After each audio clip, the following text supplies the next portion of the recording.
Shit. Bollocks.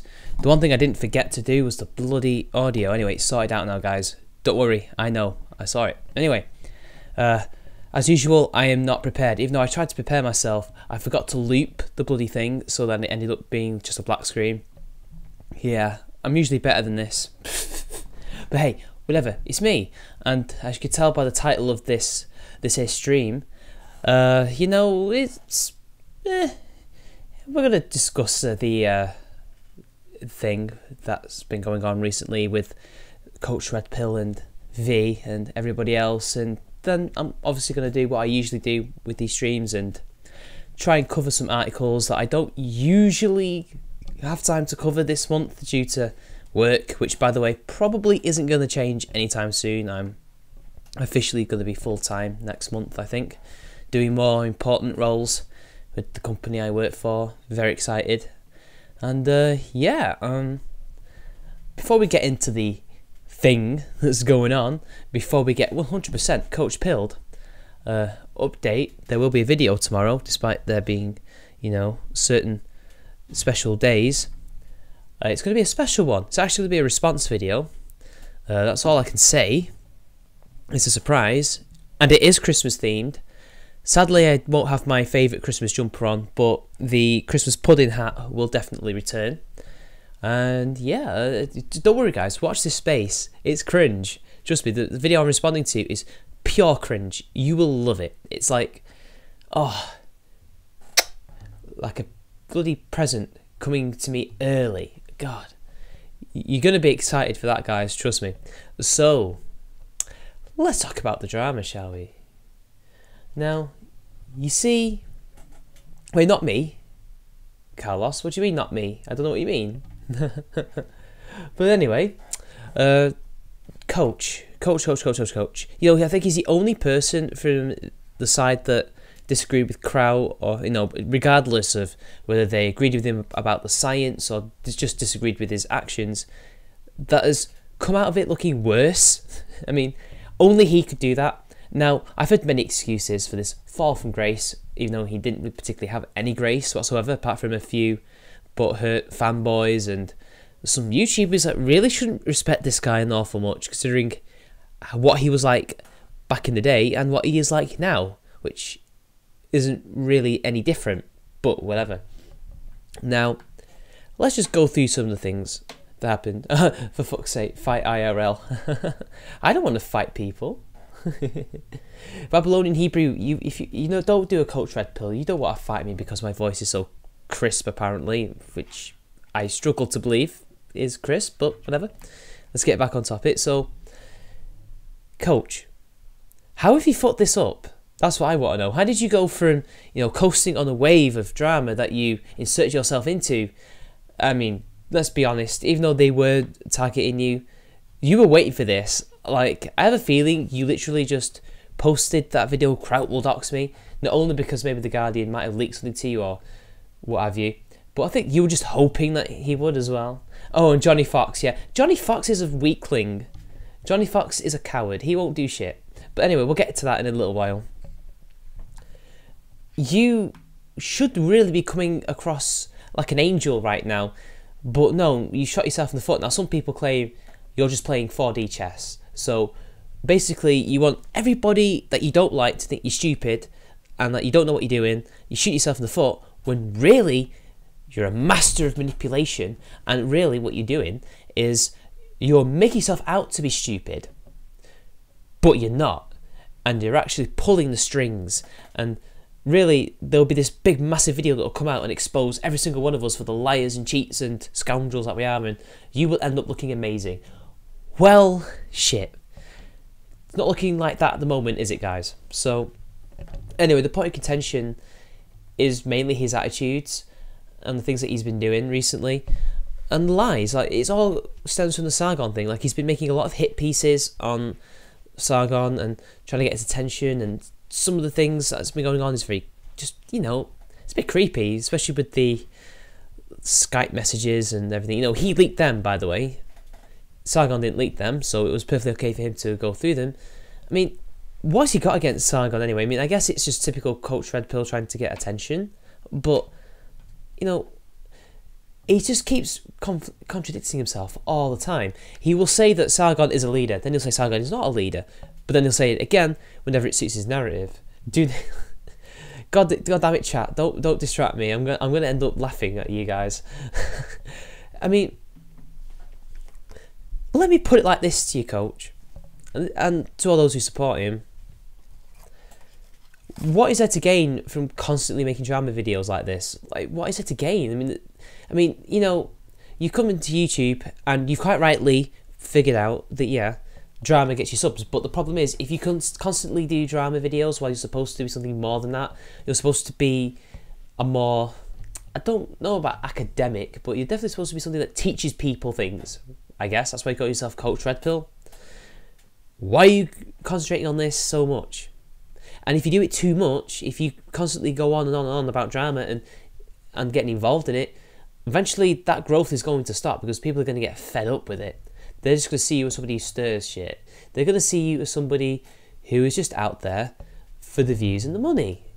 And you don't want that reputation, believe it. But you've got it now anyway, and that's a sad fact of the matter. And he seems to be using this as some kind of political thing. Like, he wants Sargon and the skeptics, quote unquote, which, whatever, you know my opinions on that, guys, I've said it so many times, to use the alt-right as cannon fodder, and that honesty is only a tool, because this is politics, guys, and remember, there is no bad tactics, only bad targets.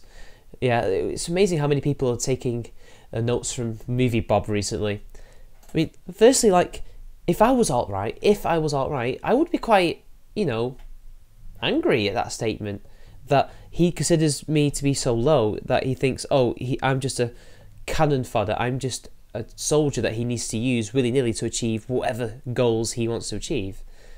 That's not very ethical. And the fact that he's leaking these Skype DMs in order to create some kind of drama, to create some kind of narrative, I mean, what's his goal other than to become successful? Like, is there an actual political thing? Because I can't really see it. And then let's take a look at what his fans have been saying. They're saying that he got doxxed by other people. Well, I'm sorry, but all that info was put out by him. He put out his address on his Patreon. He put his address in his videos. He basically used to like his own videos under his own name with his face with another YouTube account, as well as using a Twitter account with his own name and his face. If you want to be pseudonymous, because he's not anonymous because he's showing his face, if you want to be a pseudonymous individual, kind of like what I am, although my name is out there, which was my fault, I put my name out there, but in a strange way it's done me a lot of good. But whatever, that's besides the point. I mean, you would want to not do that in the first place. And let's not forget, he's been on Russia Today, again showing his face, again showing where he lives, and showing basically everything you could possibly need to find this person. It's his own fault. I mean, yeah, he's tried to cover his tracks somewhat, but when he's posting his work address, they say it's his work address, which is basically where he lives. He's self-employed, I think, right? So, I mean, you know, I'm not saying all self-employed people work at their home, but that's a home, that's not an office. It says a flat. He lives in a flat. Offices don't tend to be in flats. Yes, they tend to be in skyscrapers or smaller buildings, but not flats. A flat is a place you live in. Okay, people? We all know this. So that's bullshit to say that, you know, oh, he didn't dox himself. He did dox himself years and years and years ago, and he's failed to cover it up. But that's not the people's fault for finding publicly available information that he's put out there. Now, you know, maybe there is an argument to suggest, you know, the 4D chess thing, that he put it out there on purpose to then complain. So kind of cry bullying. I mean, he does cry bully a little bit, not as much as some people, but enough. Like he did it to Jeff Holiday, whether you like him or hate him.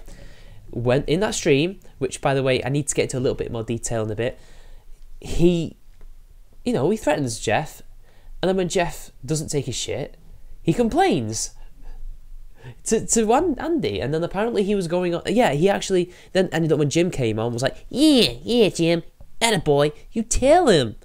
You know, like that little kid who hides behind the bully, egging him on to kick the shit out of the person who's getting bullied. That's what he does. That's what he was doing. So that's that talking point exposed.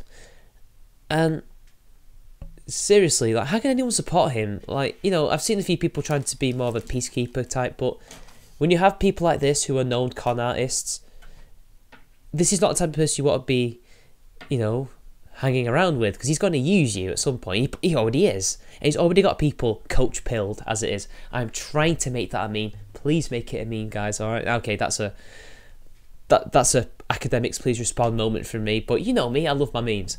So JF and V were arguing about this because CRP just for some reason will talk shit in V's comment section. He will talk shit in every other comment section imaginable, occasionally on a stream, but usually with people he thinks he can debate, but he will fuck it up anyway.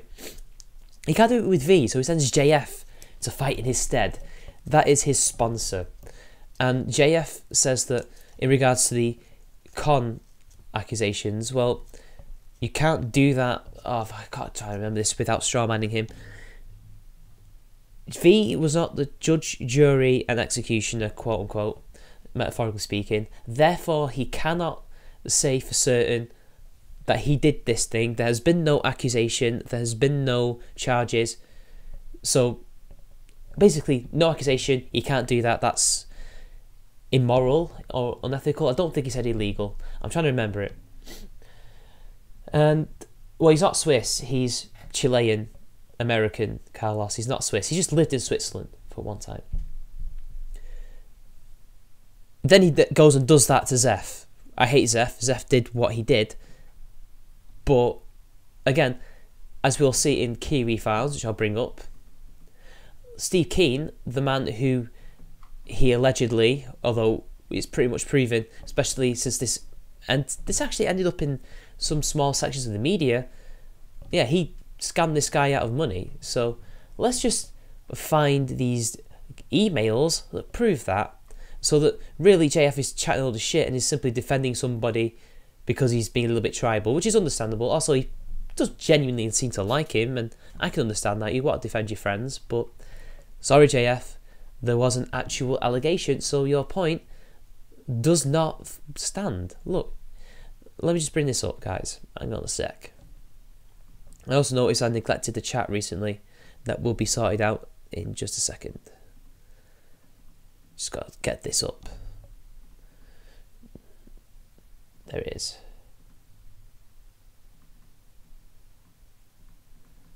Hang on a sec, that's not working. Here we are. And let me just do the finishing touches and then we'll be fine. I mean, look, there you go. Look. Not accurate on the scam with me. That was more incompetence and fraud. I misread the subscription data as new subscribers when it was just the actual level, which was effectively static, so his marketing skills were zip. The fraud began later when he demanded $5,000 for the return of the site, and he also showed the guy his emails, which are down here. As you can see, he's discussing what's going on with gonorrhea, because we can't say his name, that's doxing, guys. Gonorrhea lupus, okay, Coach Red Pill, aka gonorrhea lupus, did actually get accused by Steve Keen of fraud. And not only that, we know that it reached the media. If I could find the link. I know it's Kiwi Farms, guys. It's so unethical, so immoral to use this website, right? It's not like I've never used it before and nobody gave a shit because it was Jenny McDermott or Laffy Witch or any other lol cow that we don't like. Ah, God, where was it? Oh, yeah, I think it was on the OP somewhere. If I can find it. If I can't find it, I'll probably post it in the description if I can find it. I can't find it. So there we are. There is the evidence, JF. The guy actually did accuse him.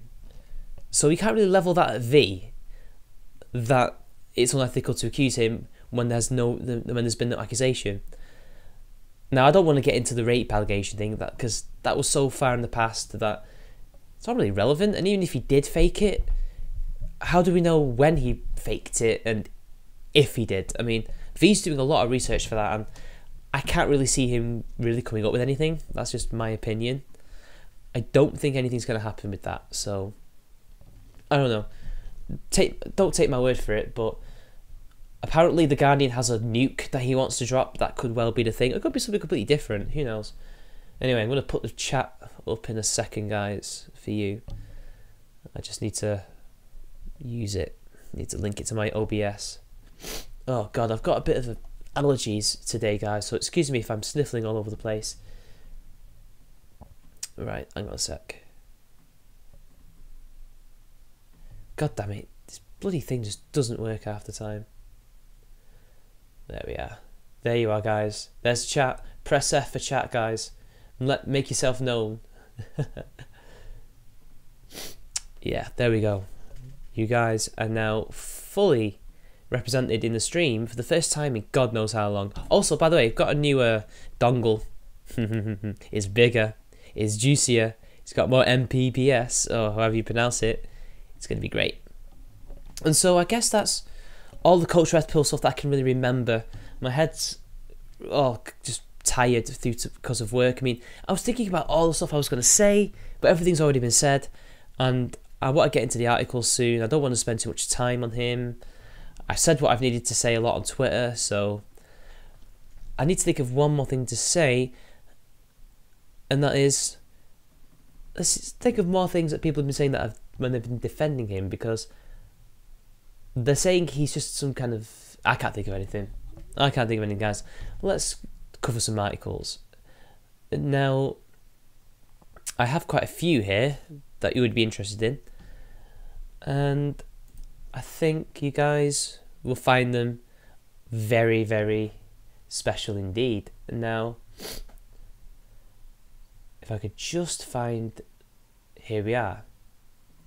Now, this is an accusation, so it could be true, it could be false. And this is from the Labour Party. This is local news, people. This is UK news. And Labour caught up in sexual harassment scandal as MP is accused of pestering officials to come back to my hotel. Yes, the same political party ran by Jeremy Corbyn, the Corbynista himself, who wants to protect the women. He wants to make sure that the women are as equal as the men, even though they already are legally. And he wants to stop sexual harassment and all that bullshit. He wants to end workplace drinks so that women, because, you know, only women have kids. It's not like fathers exist. And that somehow stops them from being promoted. People actually defended that, by the way. Ridiculous. Somebody who wants gender segregation on trains, and yet his own party may, or may not, have problems with sexual harassment. Ironic. Labour MP who allegedly pestered a young female official to come back to my hotel after blocking her from getting into a taxi is not facing an investigation after the party said the incident was not sexual harassment. Oh, so Corbyn, you guys have now made this investigation and you say that this is not sexual harassment. It couldn't well be. Like, to be honest, if it's not sexual harassment, he was probably just asking, hey, you know, why go home early when you can come to my hotel, have a cup of tea, and we can chat about how bad the Tories are, or how socialism will fix the country. I mean, that could well have been his reason. Or conversely, it could have been, yeah, he wanted to get into this girl's pants, but we don't know. And the Labour Party has ruled that there was nothing wrong with this incident. I mean, to be honest, if he did do sexual harassment, then why can't you just take him to the police? Like, it doesn't have to be in-house. You're adults, guys. But let's move on. Labour's ruling body, the National Executive Committee, failed to interview the woman after she submitted an official complaint or take evidence from another male MP who witnessed the interview. So, not only did they fail to interview her to get her point of view, they also couldn't take evidence from another male MP. Talk about incompetence. The NEC subsequently claimed that there was not sufficient prima facie evidence to suggest that the event she described was motivated by a protected characteristic. The MP who witnessed the incident said he was baffled that he had not been asked to make a statement before a decision was made on whether to take the complaint forward. The woman said that the decision not to investigate the incident made her feel like a victim all over again. It will add further scrutiny of Labour's handling of complaints of harassment and abuse in the wake of a series of high-profile cases. And you see, they always go on about how this is a massive issue in this country and how, you know, society ignores it, society doesn't care. and that men are beholden to do all this shit, and that we need to stop it. Women are all are just, you know, oh god, catcalling, all that shit. It's just a massive problem in this country, even though at the moment we have paedophile gangs currently getting away with crimes because of race, but whatever. And yet here we are, they're not doing a proper investigation, as far as I can tell, and not protecting the women. Our Labour, you're supposed to be able to protect the women. I don't see you doing that. The woman told the Daily Telegraph, they've made me a victim all over again by not explaining their decision properly. This has left me worse than I felt before. There is no right to appeal a decision that is ambiguous. It isn't clear that they use legal jargon that means nothing. So they're using legal jargon to confuse people and it means nothing, and they're not even talking to people who witnessed it, so it's almost as if they're looking for excuses not to investigate this, but that's just how I'm reading this, guys. The other MP remember the incident better than I do because I was in shock. Oh, well that's going to lend credence to your side of the story. You're in shock and you can't remember it properly. Right, okay. But he wasn't asked to give a statement, and they didn't even contact him. Why can't we get any names? That's interesting. I mean, they're all adults. I mean, I don't expect her to be named, but the other MP should be named, right? Interesting. The woman said she reached out to the media because there was not a formal mechanism she could use to appeal the party's decision. Well, you could have just gone to the police rather than the media, which again makes me wonder whether or not this actually happened and that the Labour Party probably did a good thing to not advance this any further. I'm getting shades of Mattress Girl, but let's just continue, guys. The woman said the alleged incident took place when the woman was in her mid-20s after she left a political event in 2005. Oh, brilliant. Oh, well, this is looking interesting, guys. As much as I would like to say that this looks bad for Labour, it's probably not.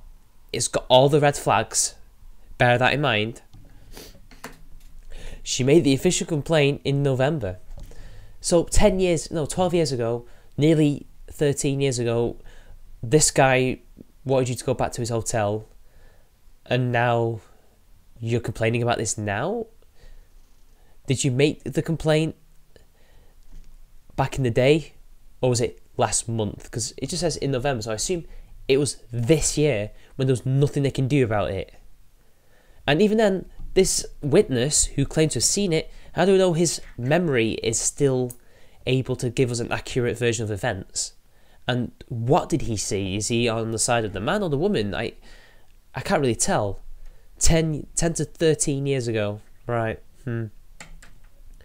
Describing the event, she said, I left to go home and he came down after me. He was trying to get me back to his hotel room and I kept saying no. I was trying to get in the taxi and I couldn't get in. He was constantly saying, come back to my hotel room.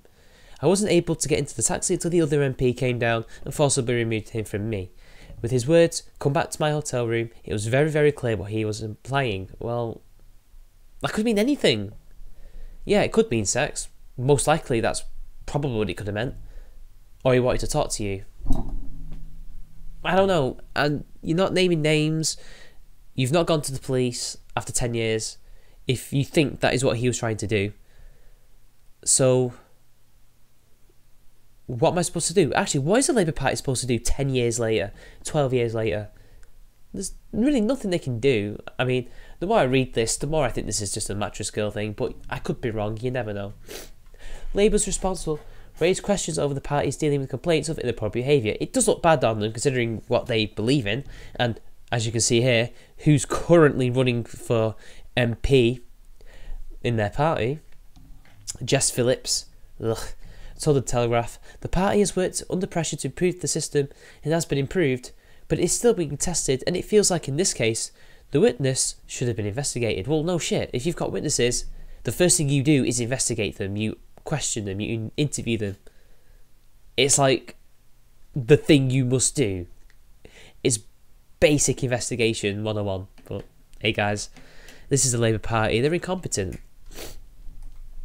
I hope that each case that goes through the process in these early days helps to improve it. We have to make sure that we don't send out a message that it's lip service. I mean, to be fair, it sounded very suspicious how they described it. You know, he basically gets away with quite a light brush with an investigation and inquiry. This was a very shoddily done investigation, and it makes me wonder if there was some kind of lip service paid to him. Maybe he's very high up and he pulls some strings, but who knows? I don't know. In a statement to the woman, the NEC panel said, the panel agreed that the incidents described by the complainant on the balance of probability do not meet the definition of sexual harassment, as there is not sufficient prima facie evidence to suggest that the event in 2005 described by the complainant was motivated by a protected characteristic. Did he mean she's a woman, a protected characteristic? A protected character... What does that even mean? I guess it means sex? I don't know. What's a protected characteristic? The chat can tell me in a bit. The MP, who was accused by the woman of sexual harassment, did not respond to the Telegraph's request for comment. A Labour spokesperson said, the party takes all complaints extremely seriously, which is treated confidentially in line with Labour's rule book and procedures. Well, apparently you didn't really treat it that seriously enough, otherwise you would have interviewed the witness who saw this happen, who could have shed some light on what happened. And now you're feeling this fallout, you're getting this fallout because you didn't do your jobs properly. And you have nobody to blame but yourselves. But again, there's two ways you could see this story. You could see it as, you know, this woman is an actual victim. She's been let down by the system in her own party. Or this man has been let down by crazy people within his party who are seeing sexual harassment everywhere, or they're looking back on that and saying, oh, that's sexual harassment because #MeToo, and are attacking him. And it's basically a mattress girl type scenario. You could see this in two different ways. But in both ways, Labour don't look good because they just look like they can't handle a basic investigation. Now let's just forget about that for now, because I want to read the chat and see what you guys have been saying. So, chat, over to you.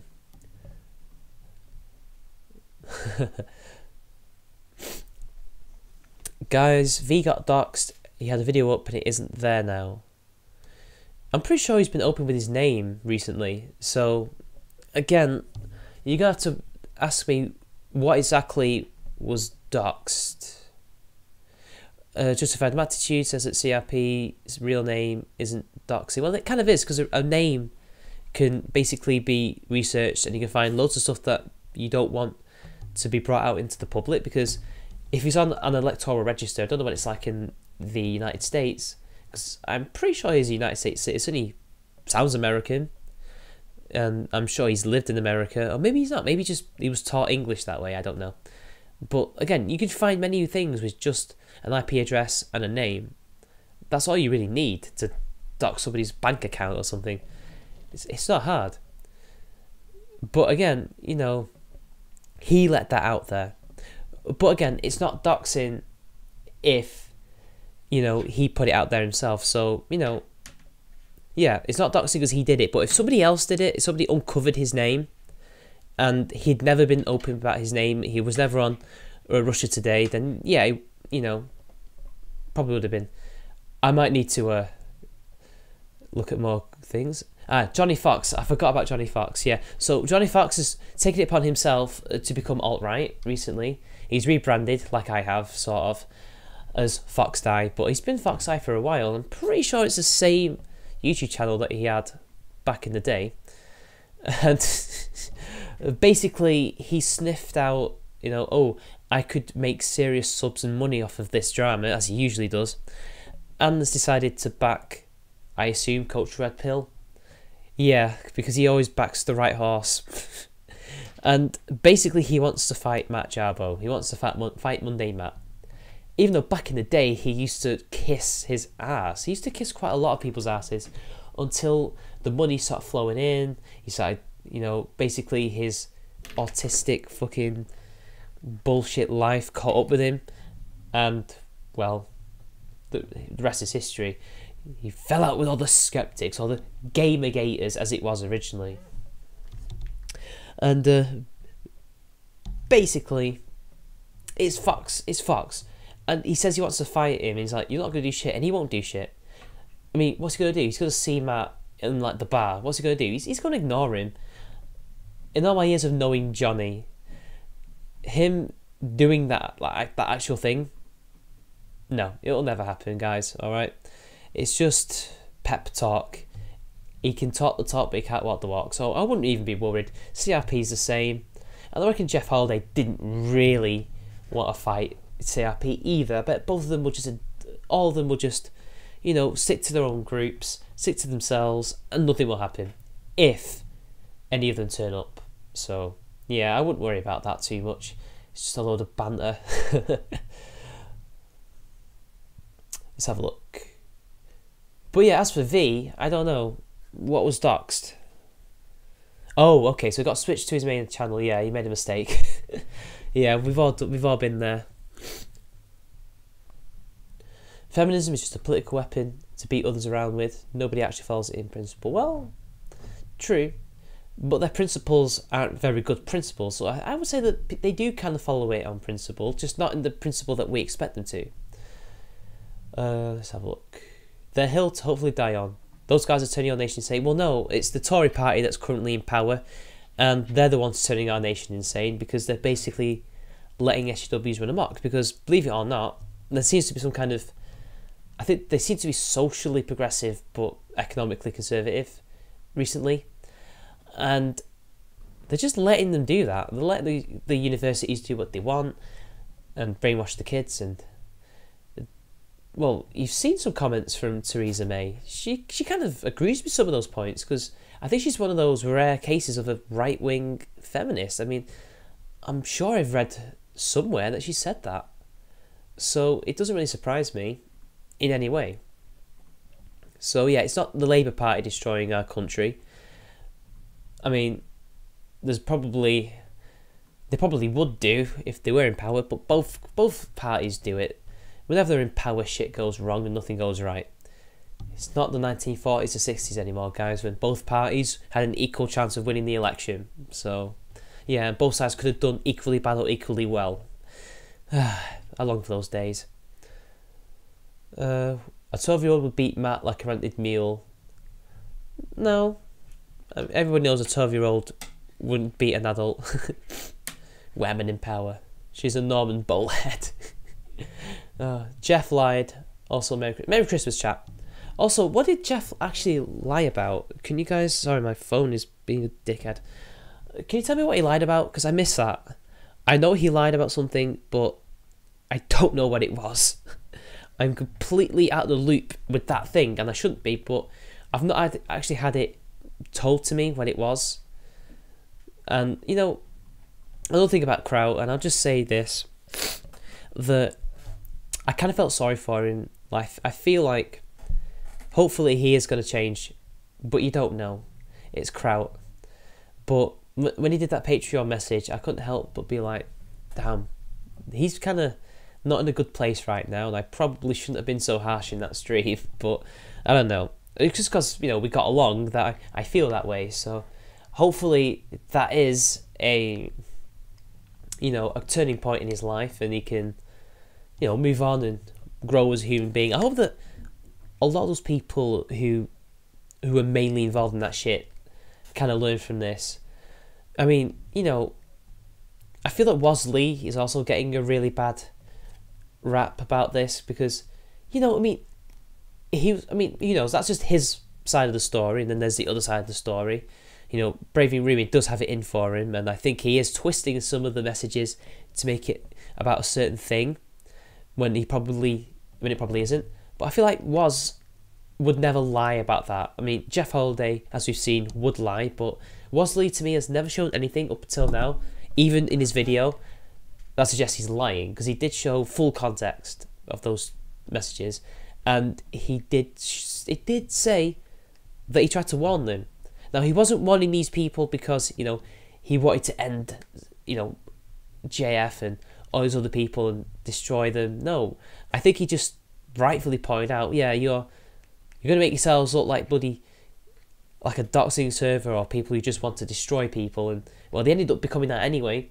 But I guess they took his advice as, oh, yeah, we don't want to look that way because we're not supposed to be that. But, again, I think, you know, he got out while he could, but he's still being tarred with that brush because Bravery Ruin has it in for him. In fact, there's a few things that I've noticed that they're now basically not doing what they were supposed to be saying, which is, oh, don't worry, not everybody's involved in there, obviously, but they're attacking Base Mama with the same thing. Like, I've seen no evidence of her actually being involved other than being inside the actual thing itself, the actual server. And, you know, there's no messages. Nobody showed me messages. Show me messages, guys.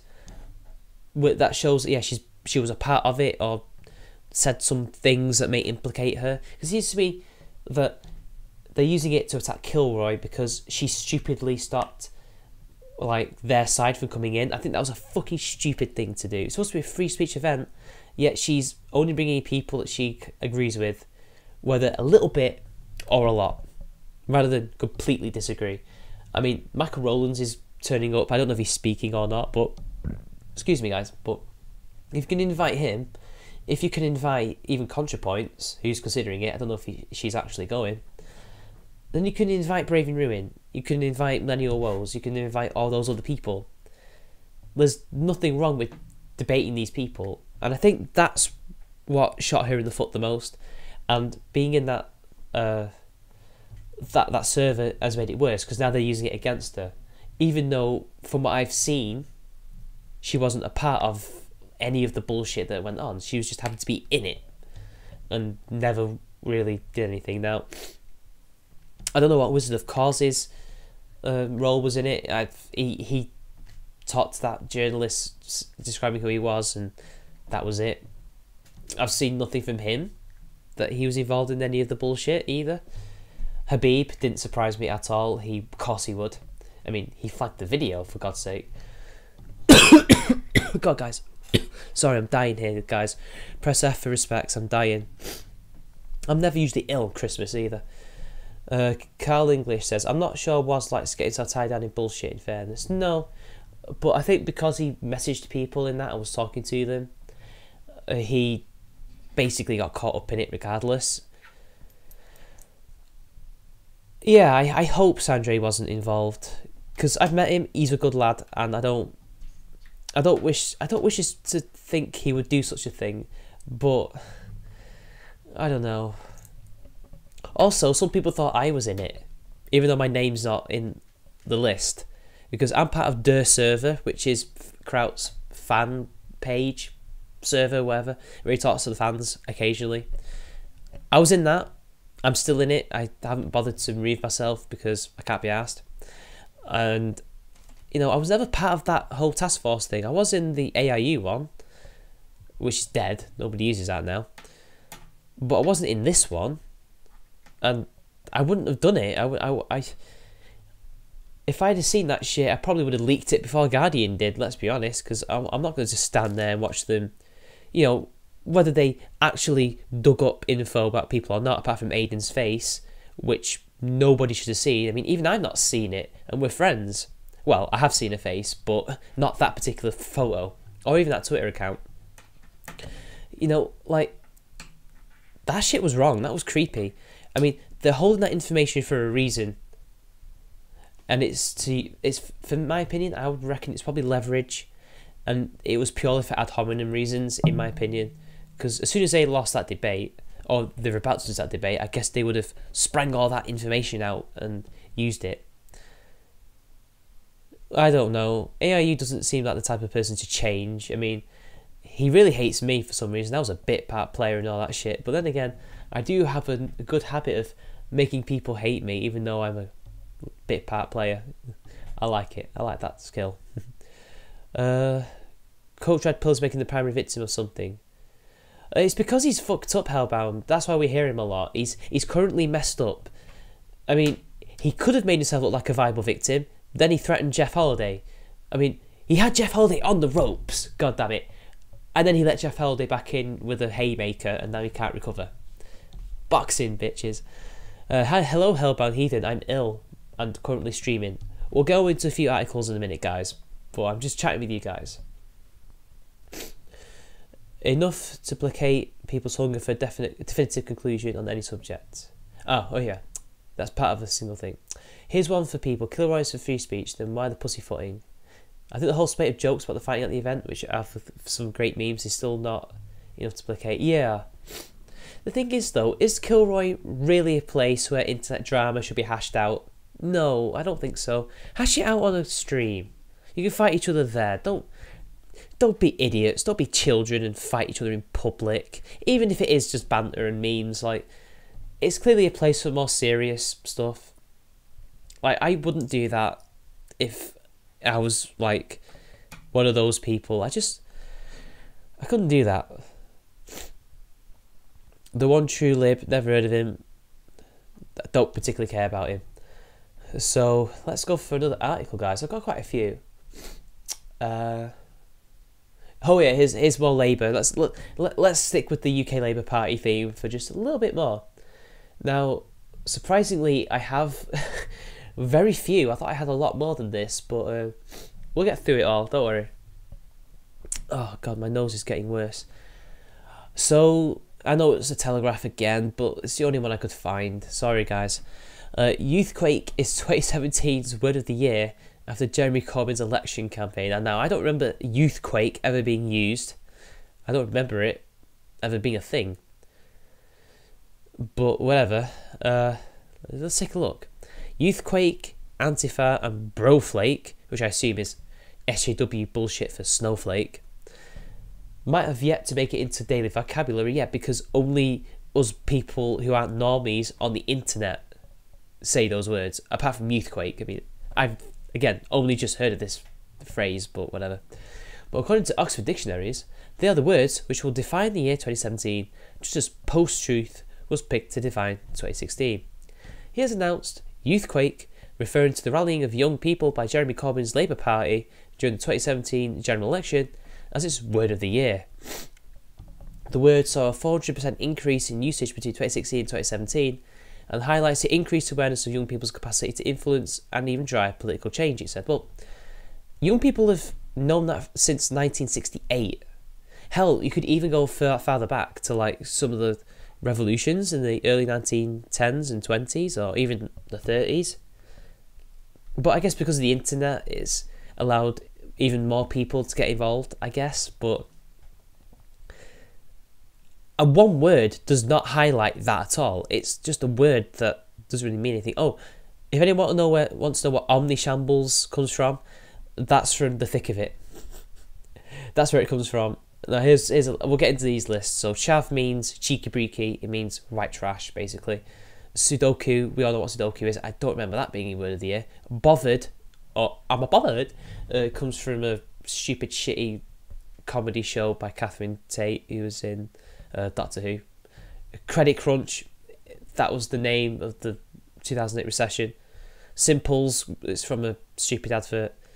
Big Society was the big slogan for the Tory party in 2010 when they won the election. Well, they didn't win it. Nobody won it. Selfie speaks for itself. I don't know what squeezed middle was. I don't remember that. Tears of laughter emoji is not a fucking word. Vape speaks for itself. And we all know the rest.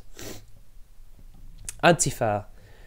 Oh, many of the words chosen for the list refer to political turbulence and social change. Yeah, it makes me wonder why the Oxford Dictionary put that in there. Antifa, meaning groups united by militant opposition to fascism, made the list. Well, they're terrorist groups united by militant opposition to fascism. But whatever. As is Broflake, a man upset by progressive attitudes which conflict with his more conservative views, or a liberal who doesn't like the extreme prejudiced views of a progressive, I guess. It has nothing to do with being more conservative, but whatever. You see what I mean? The dictionary, it's never been this neutral thing that we want it to be. It's always been the powers that be's ability to control how language is used. But, shh. Another milkshake duck is something which initially inspires delight on social media, but it soon reveals to have a distasteful, repugnant past.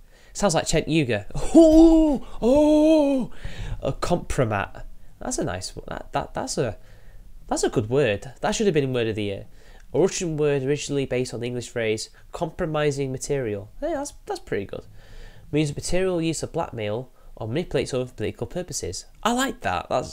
That's a good word. I'm going to use that. I like that word. Other compromat. It sounds more like a utility appliance or something rather than a political word, but that's the Russians for you. Others were more light-hearted. Gorpcore, meaning the trend for wearing functional outdoorsy clothing, okay, also made the list. Alongside unicorn, referring to the trend for dousing anything from lattes to bagels in rainbow colours and glitter. Yeah, where I work we have plenty of unicorns.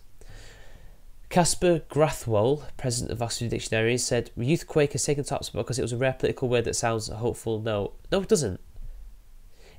An earthquake is a terrible, horrible thing that kills people.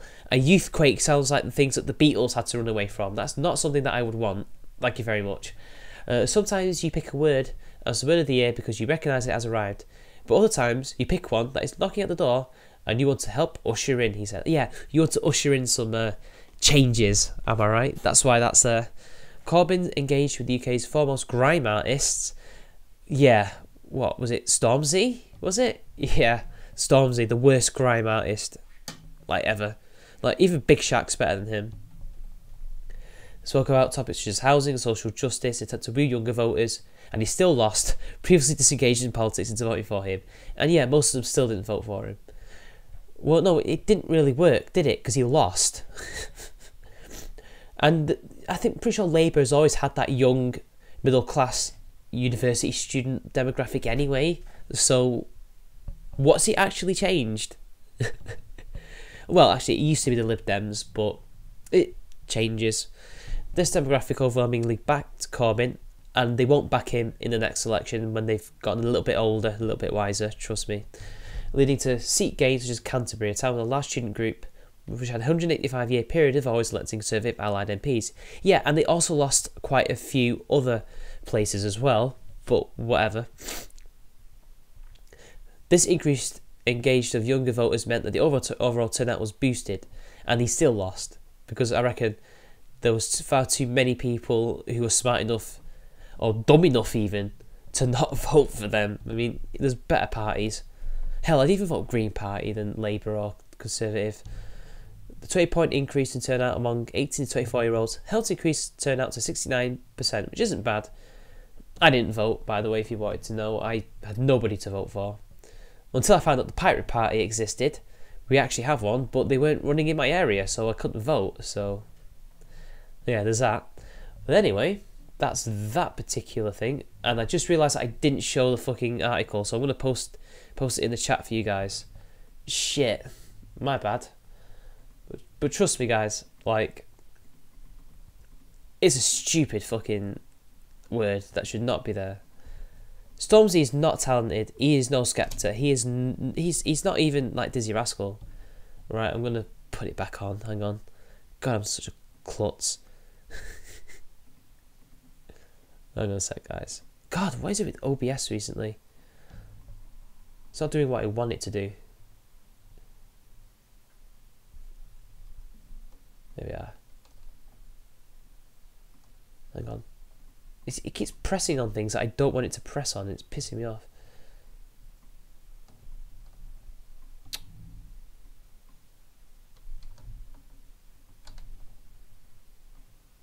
Hang on a sec, guys. Let me sort this out. Oh, you fucking dickhead. Alright, sorted it out. There we are. Much better. You regret voting in the last presidential election. Who did you vote for? Why would you regret? Who do you regret? Oh, let's have a look. Progressives are bullying fuck Morrissey. The censors are bullying Morrissey? Wait, censors? Who's censoring him? If he's saying... Everybody knows in Britain that he says that shit. Ignore him. That's all he ever does, is say controversial shit to get a rise out of people. I honestly don't know what he believes in. No, my keyboard's not broken. I was just pressing the wrong button. He has been yeah, I heard something about that, but somebody said that he just put the video on the wrong thing. I've heard about that Zio, but I don't know. I turned into Devo. Good band, but I never really got into them. So, one more article before I turn to the chat to discuss this apparent doxing. I don't know if it's legit because nobody's sending me things to... Oh, we're saving that one for later, guys. Okay, Age of Shitlords. Feminist study finds women want men with muscles and money. Thoughts? Who would have thunk it? Who would have thunk it that we live in a world where that is the case? And we all know why that is. Because society taught them. But no, apparently society teaches them things that are to their detriment. But according to research conducted by the UK's Coventry and Aberystwyth universities and published in the journal Feminist Media Studies, it's even better than in Feminist Media Studies, women prefer strong, muscular men to more feminine, low testosterone, beta males. Shocking, I know. Imagine my shock. I mean, it's pretty obvious, right? I mean, to be fair, they don't even need to be muscular necessarily. They just need to be strong and not feminine, basically. We suggest that in Tube Crush, value is directed onto the bodies of particular men, creating a visual economy of post-feminist masculinity and whiteness, physical strength and economic wealth. Word salad. This celebration of masculine capital is achieved through humour and the knowing wink, but the outcome is a reaffirmation of urban hegemonic masculinity. What does it mean? Basically, women like men. Like, normal men. Okay. For context, Tube Crush is a British website dedicated to celebrating guy candy on London Underground, or the Tube as it's colloquially known. The site aggregates pictures of attractive men taking the Tube and lets its users rate them according to their attractiveness.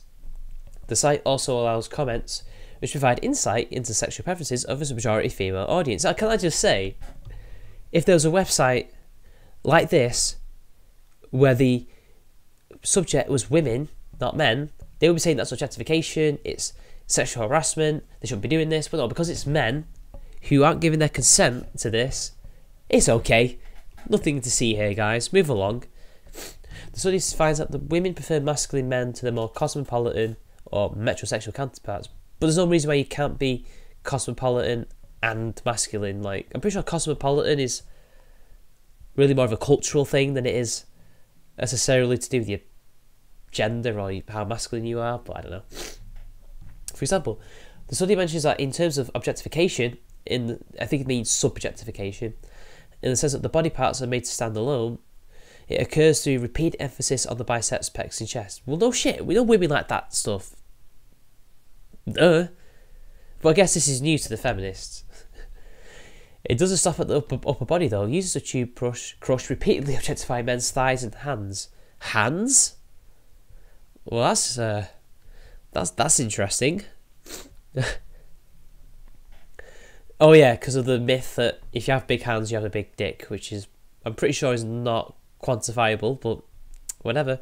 I can see thighs, obviously. I mean, if a guy runs and has good-looking legs, I guess that's a good thing. Of course, the groin area are repeatedly made a focal point. The relationship between thighs and groin is suggestive of sexual power, or their visibility are made to stand as part of the service of attractive masculinity. Well, no shit. Of course it is. No woman pines for a skinny fat man child with a skinny fat man child. Jesus, that's a interesting person. With thighs as thick as her wrist, who needs to call his mum to open pickle jars. They want a strong, tall, muscular man. A man who's attractive in the conservative sense of the word. That's not really conservative. That's more of the rare sense of the word. There's not many men look like that. Not even, like, I'm pretty sure most alpha males don't look like that. They just look normal. But, I don't know. Also, interestingly, the study also looked at the question of diversity and sexual preferences. Diversity is limited, with non-white men being virtually absent, and when included, often notable for their defining racial features. The absence of the bodies of non-white men is significant given that London is hailed as a multicultural city, so we might expect more diversity. So, basically, all the women, regardless of race, like white men. Okay, but that's just that one website anyway. It's not really the whole... It's not even the whole country, or even London, so I don't know. Of course, leftists explain this fact strictly in terms of racism. Despite the fact that London is less than 50% non-British at this point, it isn't. It's 40. That's wrong. It is not unreasonable to assume that many of the women snapping pictures on the Tube are women of colour. In fact, no, it's not 40% it's not 50% non-British, or even 40% non-British. I'm pretty sure like 20% to 30% of those people who aren't white British are British anyway. So that's wrong. And of course they don't give us a statistic either, because it's a bullshit statistic. That's not right. It is not unreasonable to assume that many of the women having pictures on the tube are women of colour. Are they racist too? Who knows who they are? I don't know. Who cares? Apparently, so the study suggests. Not only that, but the paper deems the website as a whole as one that creates a phallic-orientated visual economy that turns desire toward hegemonic masculinity by combining a celebration of mostly white men who represent traditional masculine values, muscles and money. How do you even know those guys are rich? What if they just gone to like Primark and picked the most expensive looking clothes that are actually really cheap? Just saying, guys. And there you have it. Women's biologically driven sexual desires serve the patriarchy. Time to blame men for God's work. Well, yeah, women like that shit. It's been known for ages, and feminists have constantly tried to stop that. They've tried to change the way that women are and men are. So they want men to like women that are, well, like them. Demanding, not very feminine, to be bossed around rather than to work together as a unit, to be subservient. While they want men to look like women, basically, to be effeminate and to be submissive. I'm not saying that women are submissive, I'm just saying they want the men to be submissive. That's what they want. And, well, turns out nobody wants that. At least normal people don't want that. And women objectify men just as much as women. Obviously, we've always known this, but the feminists don't want that because it destroys the narrative. Basically, this study destroys their narrative, but they'll worm their way around it. They always do. So, there we go. There's the answer to their woes, I guess. Their millennial woes. Ah! Oh, such a bad pun, but I said it anyway. I have no regrets. So, that's that one. So, let's return to the chat.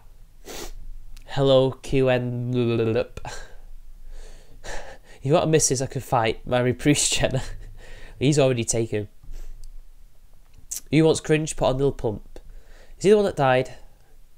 MC Devo. Oh. Oh, Devo, not Devo, right. Oh, Jill Stein. I didn't throw your vote away. It didn't go to Hillary, so who gives a shit? Arnold Docs. Oh, okay, well, there's nothing to worry about then. Lana, I know who the Wachowski sisters are, yeah. Exactly, it's objectification when male students in any university or high school do it. Exactly. And that's the problem. All these double standards, and they do the exact same thing, and apparently it's different because they're oppressed, apparently. No. You found the right-wing version of Kevin Logan, LA Werewolf. Right. Again, not really interested in people, necessarily. So, you know, unless he does something really awful, not worth my time. So, here's some plans that I'm going to do. This is going to be a video. I'm not going to read the article out now, but just look at this. Black queer body. I can't tell if that's a portmanteau. Well, it is a portmanteau. But I don't know if it is a sexuality and a race, or the writer is lazy and just wants to say that they're black and they're gay. And I don't understand why white women are getting this person's ire. And I don't know who Tobias Olajorson is. I assume it's a man. So he's saying white women don't objectify him because he's gay and black.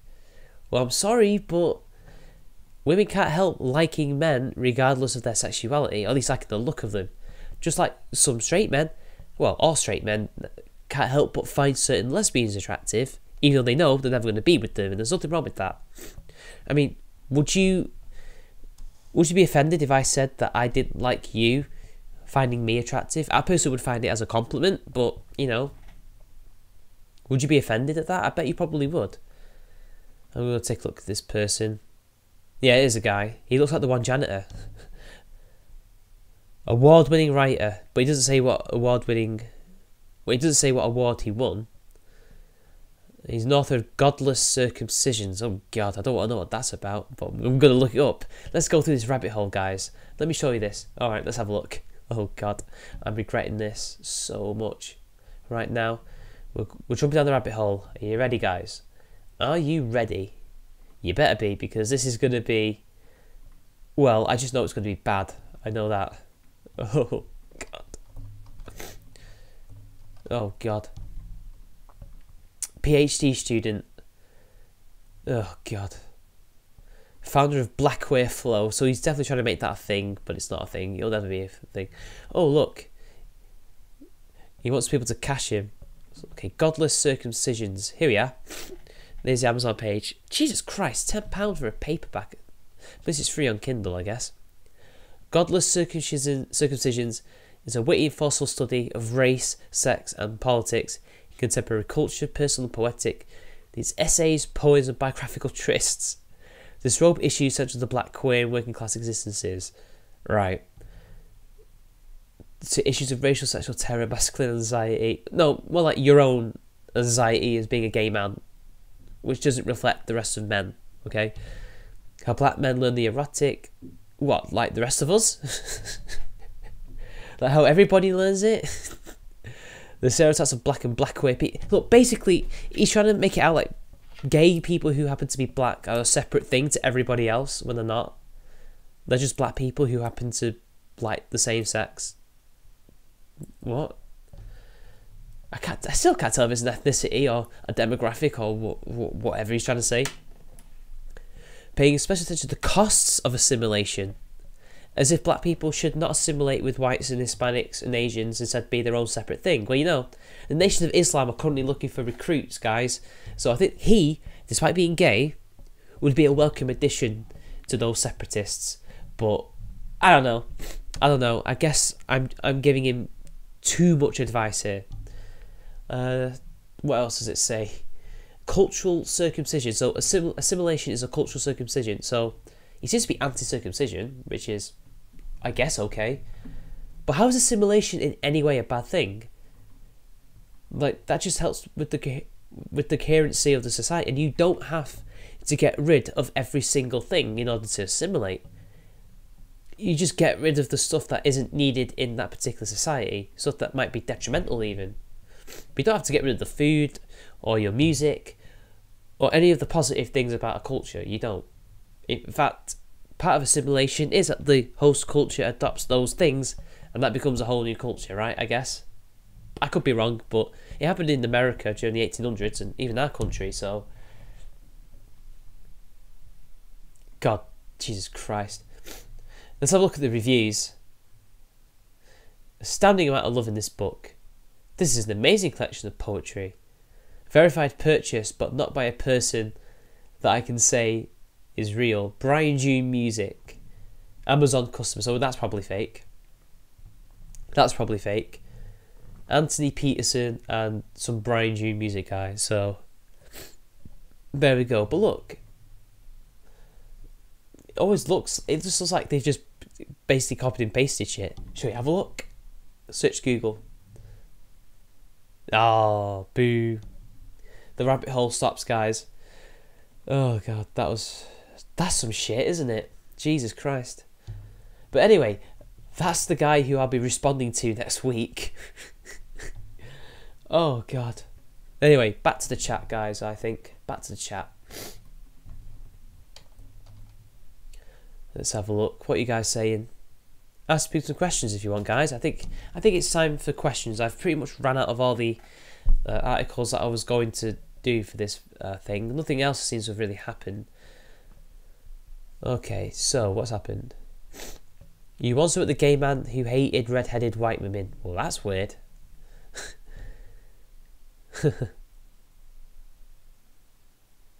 Black gay culture, yeah. LA Werewolf said that the nut bar that hit Heater Heiger. Who's Heater Heiger? Do you mean Heather Heyer? You mean Heather Heyer? Wasn't in the wrong in Charlottesville. He wants people to false flag HEW videos, and he's so far to the right that he thinks ANCAPs are cooks. Well, the ANCAPs aren't actually that far right anyway, so they're just extreme libertarians that, you know, like most libertarians, are bend over backwards for corporatists. and the corporations, because corporations are people too. So if you disagree with them on how taxes should be done or how the state should run things, don't tread on them. But if a corporation tells them how to run things, tread on them, basically. But Zeo Gold, you've now piqued my interest. I might take a look at this guy. What else? Well, you know, that is a completely different name. Hita Haiga. Until he partakes in action, Zeo, freedom of speech. Them's the rules, even if the bell ends. Well, we'll find out. Who knows, he might actually have flagged some videos, we don't know. Oh. Anyway, let me talk about Kilroy. I've got some things to say about that. Now, all this drama that's going on is not the end of anything in particular. I just feel like at the moment, the alt-right people are just using all this, you know, to land some free punches on people they don't like. That's all it is. Drama between Kraut, his mates, and everybody else is not in any way, if the community even exists in the first place, which it doesn't, that does not in any way mean that the so-called community is dead or is dying or is infighting or anything like that. This happens all the time. In any internet space, in any political space, this happens all the time. And that doesn't mean that this particular group, this political ideology or whatever it is dying or losing. It's just drama. That's all it is. That one particular person is definitely losing out. But as for the people who share similar views to him, not necessarily. I mean, if they went against Kraut, like Uzulu and me, we don't stand to lose anything. We stand to gain.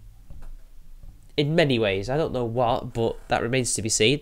But anyway, Kilroy is exactly the same. Just because Kilroy has a lot of controversy around it, some of it I think is unwarranted, some of it I do think is warranted.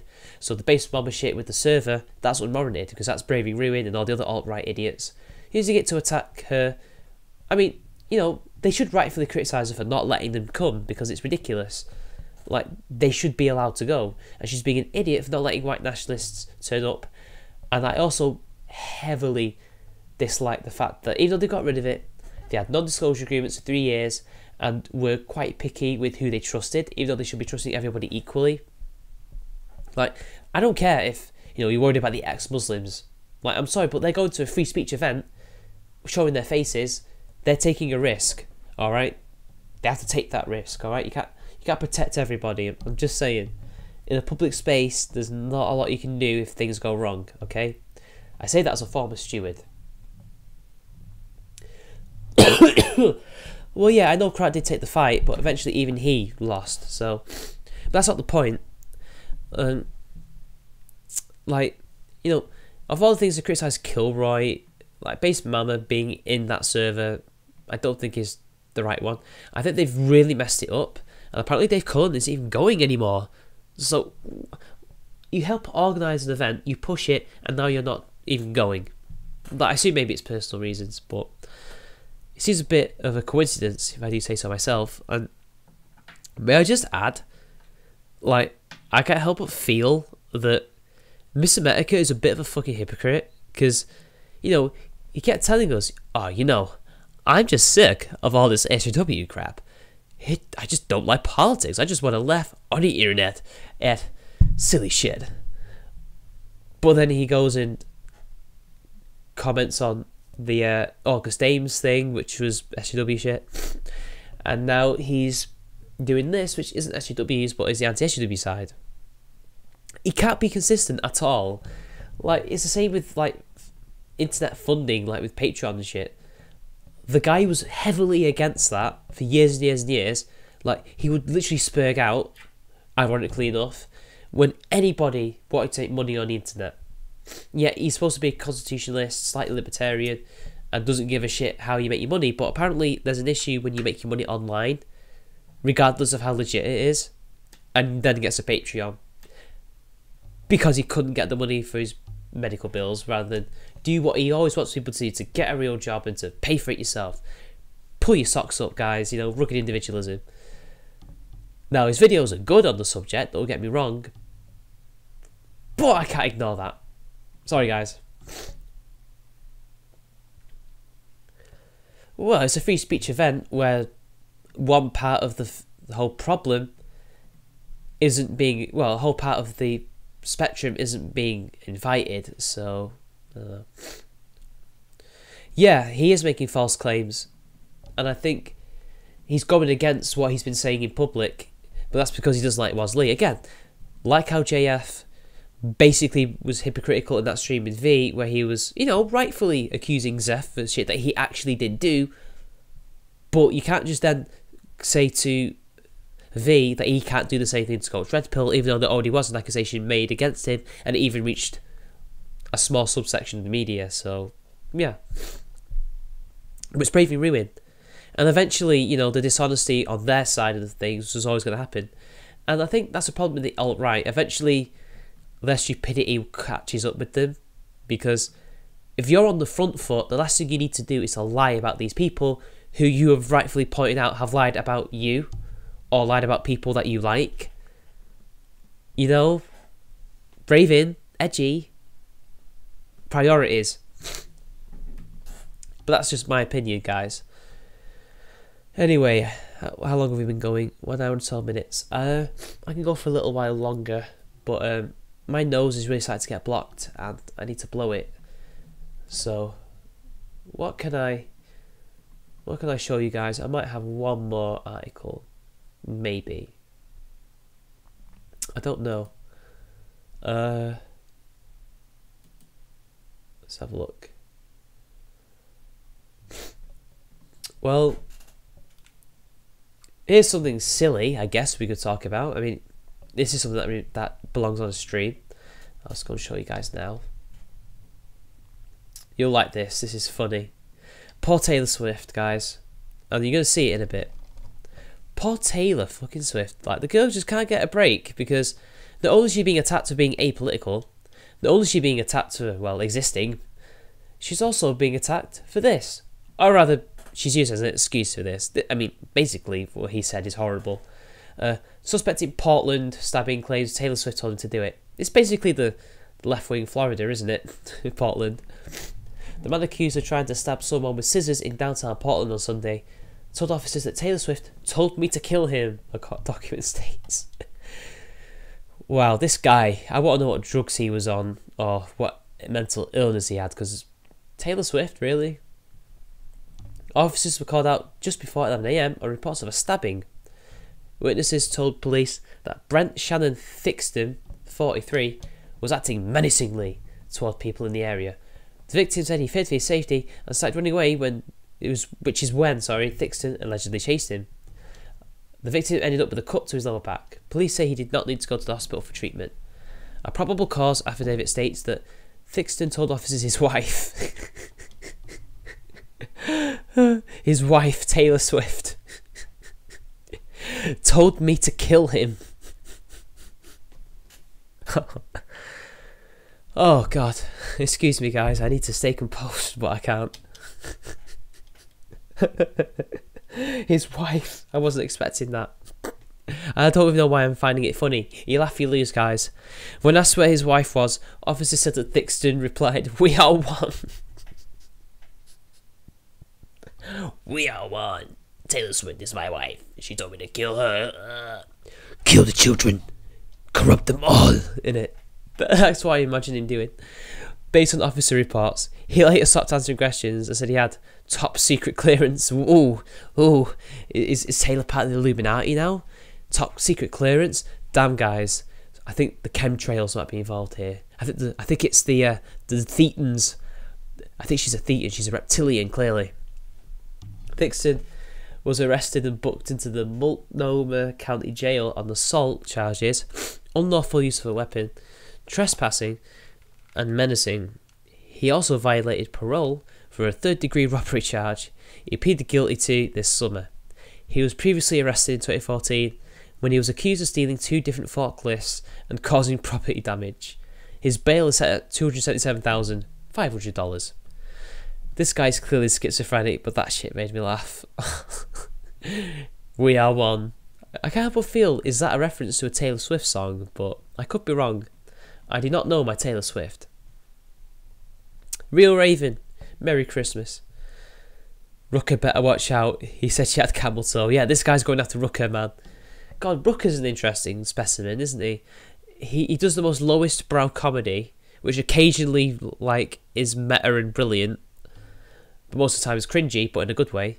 Yet he really does fancy himself a bit, and bit of the intellectual, like he looks down on other people based on what they are sometimes. Like, you know, when he was interviewed by Sargon for the Thinkery podcast, he basically shat on all gamers and was like, oh, you guys didn't care about politics. You guys weren't calling this out until they attacked you. I was calling SJWs out before it was even cool. I'm like, yeah, right, sure you were.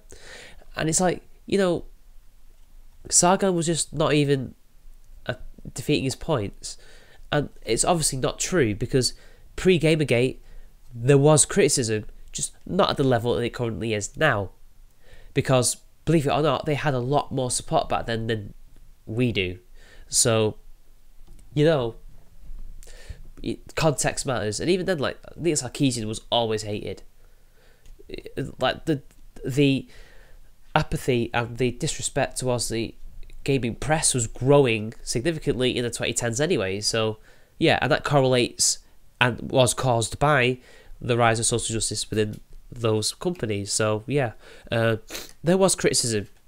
Razorfist was doing it, and he's a gamer, you know, at the same time as you. So, yeah, you need to learn your history a bit more, mate. Oh, God. Right, guys, some questions, and then I think I'll go, because, oh, my nose is killing me right now. I don't want to blow my nose, because it's going to sound horrible, and I don't want to do it live on stream, even though I really, really want to. And I need to get a drink, and it's getting late.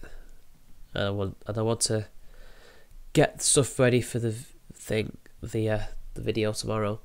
Chemtrails are real. That's how you Manx are so fucked up.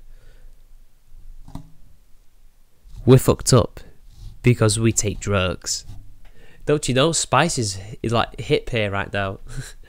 God, Manchester. There's a video I need to... Well, it's not even the video about Manchester, actually, but it is affecting Manchester. But one of my pet projects that I'm currently trying to do is about the local area where I live. And it's about Chinese investment and the BBC as well, and how they're gentrifying whole working class areas and pushing all the people out so they can build flats and offices and, you know, other shit which won't benefit those people, but they say it will, but they won't, because they won't be there to benefit from it. They'll be stuck somewhere else, another community that they're not part of.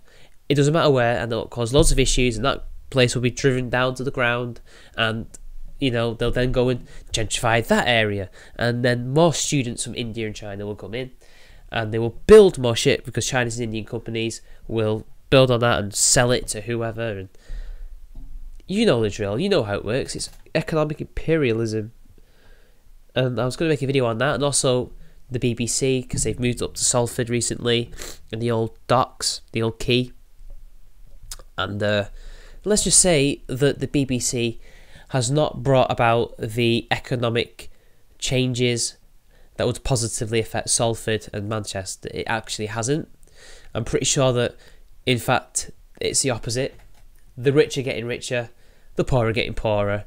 Housing prices have risen because those people are moving in.